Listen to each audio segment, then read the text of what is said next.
Nah ini cerita supaya kamu tahu. Jadi berkah betul ya di Indonesia itu lama itu ada Madura, ada Sumatera, ada Banjar. Kalau orang Banjar lebih hebat lagi. Orang Banjar itu di mana-mana pakai bahasa Banjar. Sama seperti orang Madura, di mana-mana orang pakai Madura. Dan orang Banjar kenapa saya bilang lebih? Ya, karena memang sebuah Banjar ya, karena Madura itu induknya kan Syekhona Khalil. Ya tentu yang kita tahu yang modern. Banjar itu punya indukan namanya Syekh Arsad siapa? Syekh Arsad bin Abdis Somad. Syekhona Khalil itu ngaji sama Syekh Nawawi Banten. Padahal Syekh Nawawi Banten masih ngaji sama Syekh Arsad bin Abdis Somad teman Banjar. Itu uniknya orang Banjar itu. Meskipun hidup di mana-mana pakai bahasa Banjar. Termasuk kiainya siapa yang di Kholi besar di Banjar itu? Siapa itu? Di mana? Ustadz Zainil itu. Enggak, kampungnya apa? Ijen. Sekumpul ya. Itu ngajinya di Bangil. Kamu kira ngajinya di mana? Ngajinya di Mbah Zaini itu ngajinya di Bangil. Tapi jangan kira sama orang Jawa enggak, sama orang Banjar. Ngajinya di Bangil. Dan kiainya ya orang Bangil, tapi beliau orang Banjar. Mucalnya ya pakai bahasa Banjar. Sehingga orang Bangil enggak bisa ngaji sama kiai itu karena ini bahasa apa? Jadi sudah hidup di Bangil itu tetap pakai bahasa Banjar. Kalau kita kan Islam Nusantara, jadi iya, kayak, nah ini penting saya utarakan. Karena apa? Semakin lama itu orang, nah terus ini gitu ya. Saya ini kan baca kitab banyak sekali. Itu tadi saya sudah buktikan sholat sudah ada 5 mungkin. Tak teruskan. Ketika Nabi mau kabundut, sudah susah. Itu dibuka jendela. Itu Nabi masih di dalam. Buka jendela. Ketika melihat orang sholat itu langsung sehat.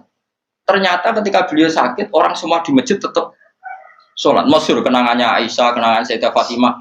Fastana rawajjuh wasur rawajjuh. Nabi baru nggak sholat semua nangis pot. Ternyata aku sukses jadi Nabi waktu sholat. Semua nangis pot. Padahal beliau sakit. Sudah usi barok, sudah pakai belenggu, sudah di kepalanya sudah diasbu, sudah dimaksud, sudah di. Akhirnya apa?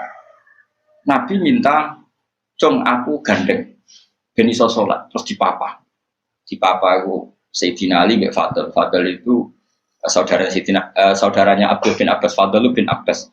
Terus Nabi yuhada bina rajul ini dipapa Fadl bin Ali. Terus kemudian ikut sholat, ikut jamaah masyhur. Terus akhirnya Abu Bakar mundur, kemudian Nabi ngimami. Lagi-lagi Nabi bunganya itu krono sholat. Jadi semua kenangannya sahabat itu ya sholat. Karena begitu spesialnya sholat, ini era sahabat ya, orang-orang yang rasa ini. Karena begitu spesialnya sholat, ketika Rasulullah wafat, intaqala ila rafiqil a'la, ini dengerin betul ya Pak. Paling tidak kita pernah punya pikiran kayak orang waras. Jadi kesuwan kayak berpikir orang waras, ini tak tobat. No. Kemudian ketika Nabi wafat, intaqala ila rafiqil a'la, apa komentar para sahabat? Siapa khalifahnya Rasulullah? Ya orang yang disuruh Nabi sholat. Kata alasan mereka, jabatan negara itu sepele. Wong sholat sepenting itu saja Abu Bakar sing kon dadi imam. Saya ulang lagi cara berpikir sahabat. Jabatan presiden, jabatan khalifah itu cemen. Wong urusan dunia wae. Wong urusan sepenting sholat wae sing sowan pangeran dikongkon mimpin Abu Bakar. Apa meneh terima urusan dunia ya ben Abu Bakar. Itu ukurannya kelayakan jadi pemimpin itu juga sholat gitu Pak, paham ya? Mulanya ada kontestasi imam, paham? Tapi gak tapi Gus, akal-akalan, ada zaman modern itu akal-akalan, ini cerita. Mulanya tak kau itu zaman sahabat terus akiasno.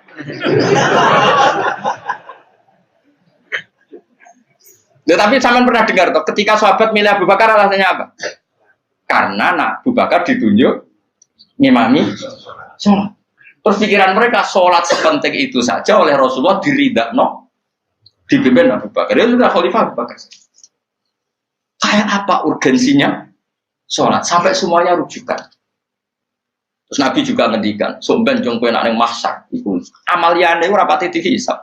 Pertama dihisab iku sholat, terus salat Allah liyane gampang. Lagi-lagi sholat yang dipuji." Tapi sekarang orang Islam modern ini koyo LSM. Jadi pikirannya itu gimana supaya orang kaum marginal itu sengdi orang supaya ke tengah. Berarti kayak pemain bal, itu rumus-rumusnya kok pemain bal. Orang yang termarginalkan supaya di tengah. Orang-orang miskin itu bisa dibasmi. Oleh basmi piye malaikat Mikail ora kepen rezeki ning entekno. Jadi gak pikir sampai wong melarat ora salat luwih dibela timbang wong makan salat. Mergo wong makan salat jenenge berjuwis. Nak wong ora salat tapi melarat iku kaum pinggiran. LSM seringane bela kaum pinggiran. Padahal iso wae Allah ngukum wong ora salat rezekine angel.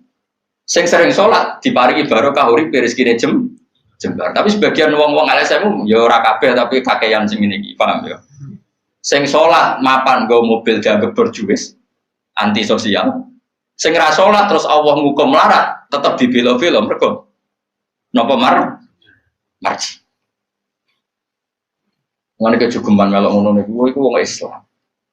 Ojo geman iso wae dekne melarat mergo uripe boros. Duwe dhuwit sithik dienggo narkoba, dhuwit sithik nggo bokeng wong wedok, terus melarat. Bareng melarat berhubung melarat tetep mbok bela mati-matian. Terus tak koki pangeran itu piye? Aku tak hukum malah mbok bela gitu piye.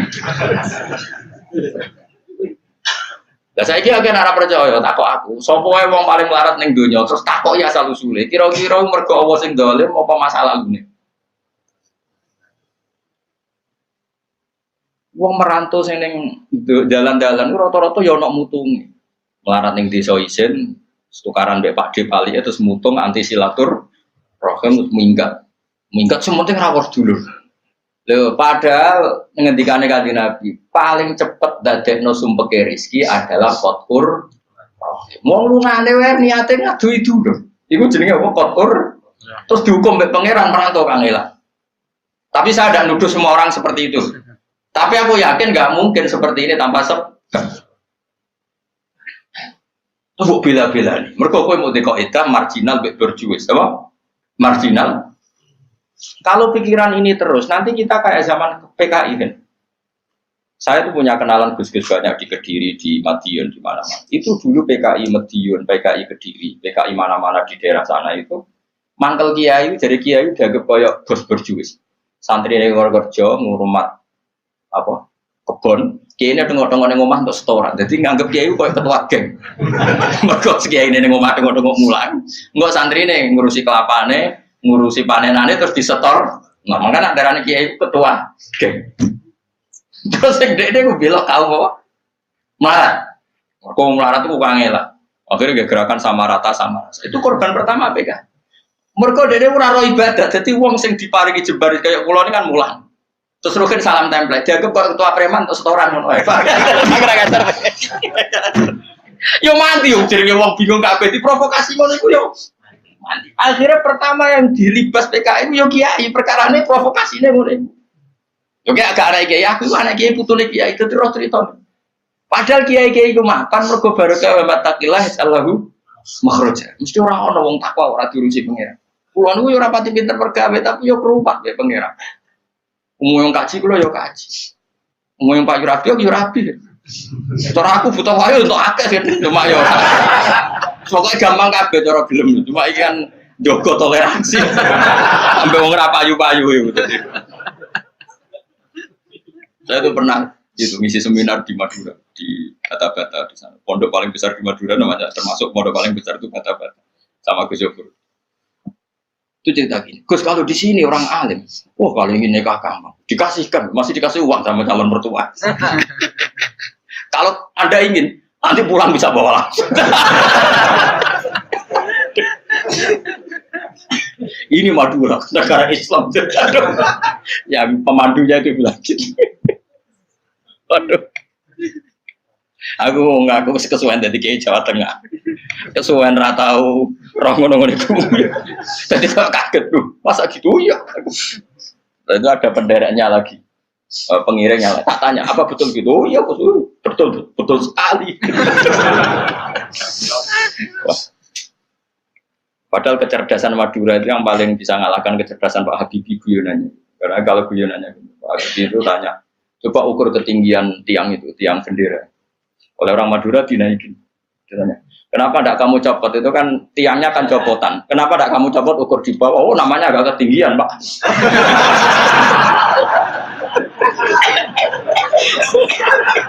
Makanya guyonannya, ya itu guyonan. Habib itu belum pernah debat kalah kecuali ngadu orang.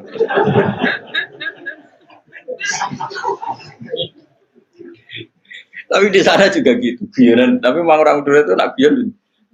Orang Madura tak tanya, memang guyonannya goyo. Memang Madura cerdas-cerdas. Jadi wong sekarang iso bayang no. Aku pikir itu beda memang.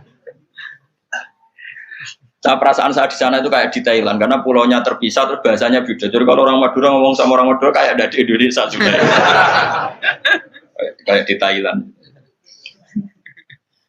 Dan ini cerita supaya kamu tahu. Jadi berkah betul ya di Indonesia itu lama itu ada Madura, ada Sumatera, ada Banjar.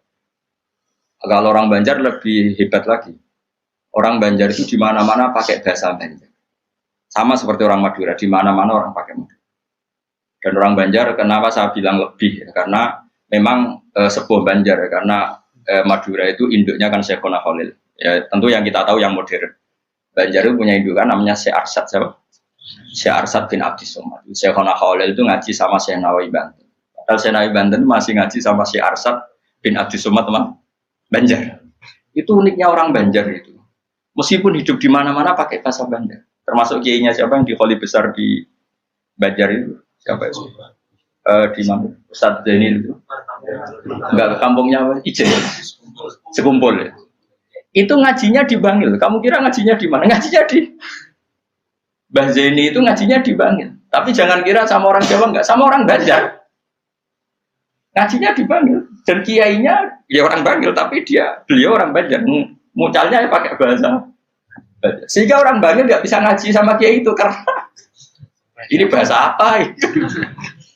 Jadi sudah hidup di Bangil itu tetap pakai bahasa